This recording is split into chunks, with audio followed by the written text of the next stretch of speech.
really is hard to describe how Wild West the Southwest Conference was. 7 different schools were on probation for NCAA violations in either football or men's basketball. There's only 9 teams in the conference. SMU football really has a very deep tradition. Going back to the 30s and 40s, it was one of the best teams in the country. They win the national championship in 1935. Doak Walker wins the Heisman Trophy in 1948. But in football, the 50s and the 60s and 70s really up and down. They're suddenly at a lower tier of college football than they were in a conference that had some of the best teams in the country. They win some Southwest Conference championships, they claim a share of a national championship, and they're just winning and winning and winning. And everybody else in the Southwest Conference was not loving it a bit, because this was this tiny school that was beating Texas and A&M and these big state schools that had dominated for so long. How did they get those players? How did SMU become one of the best teams in the country? It didn't help that SMU was pretty brazen and open about what they were doing. Channel 8 News has learned that the NCAA is conducting a preliminary investigation into football recruiting practices. This is what everybody was doing, and SMU decided we're going to do it better. They were put on probation, 4 or 5 times? Illegal payoff to players. It didn't stop because they were winning. 13 SMU players received over $60,000 from a booster fund. I don't know if anybody really thought the NCAA would pull the trigger and go that far.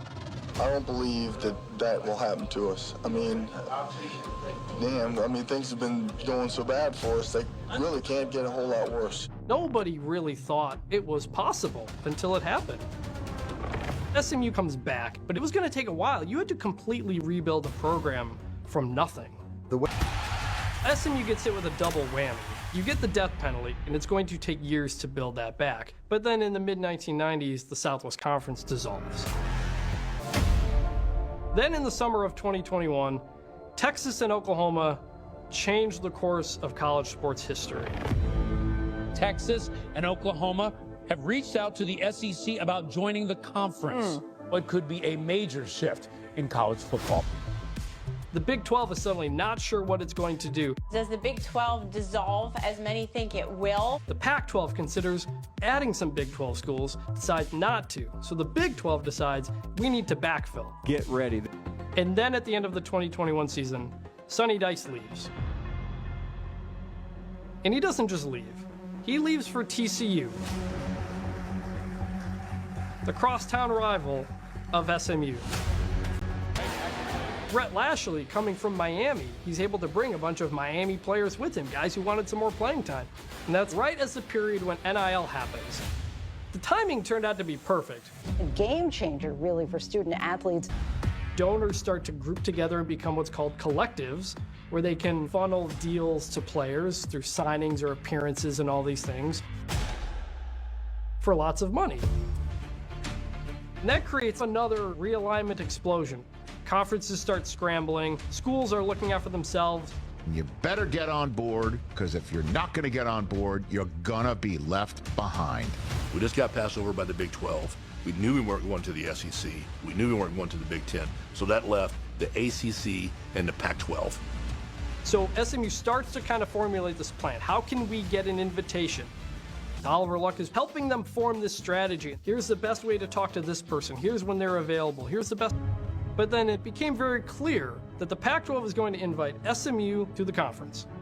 SMU's got one option left. It's the ACC. But you need to get 12 votes out of the 15 to get in. The initial straw poll was 11. TCU's coming in with Sonny Dykes, who's 3 years removed from leaving SMU, 2 years removed from taking TCU to the national championship game.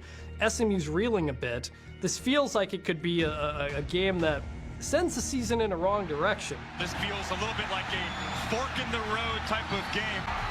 And then Sonny Dykes gets ejected from the game because he's upset about some calls. Unsportsmanlike conduct. It was a really weird build-up to that Clemson game because at this point, SMU is in the field to make the college football playoff. But if they lose, maybe they're not. The Tigers do. They're making turnovers early on drives, and it's setting up these Clemson points. Touchdown, Jake Brenningstool. Down the seam, Wesco breaks free and scores. It was like the one thing you didn't want to have happen was to look like maybe you shouldn't necessarily be on the field with the team the caliber of Clemson. But suddenly you're also thinking, wait, they might actually win this game. It is good, and I have seen enough. This team belongs in the field of 12 in the college football playoff. SMU might not only make the playoff, but win the ACC, get a first-round bye, all of these things that nobody could have ever dreamed of. All of a sudden, Clemson is in the playoff at this point. That means SMU or Alabama is going to be left out. My thought is that SMU is going to end up on the outside. SMU's out, and I really have zero sympathy. I do not care. On paper, everything made sense that they should make the playoff. You don't feel fully confident that that's going to happen, and we have drama going into Sunday. Felt like the culmination of essentially 40 years of trying to get back. Hundreds of millions of dollars that everybody put in. The belief that the teams at the top of college football don't necessarily have to be the same teams forever. The stadium's rocking, it's a whiteout. A lot of guys here on that SMU team probably had never played in football that cold before. You're not in Dallas anymore. It feels like 12 degrees here at Nittany Lion Stadium. You got everything going against you, and then you make a couple of killer mistakes, and it just snowballs from there. Jennings looking to pass. Over the middle, picked off, and it's coming back to Luka. Touchdown! You're not even giving yourself a chance. Touchdown, Penn State! Nobody is going to overlook SMU football anymore. The talent floor has gone up.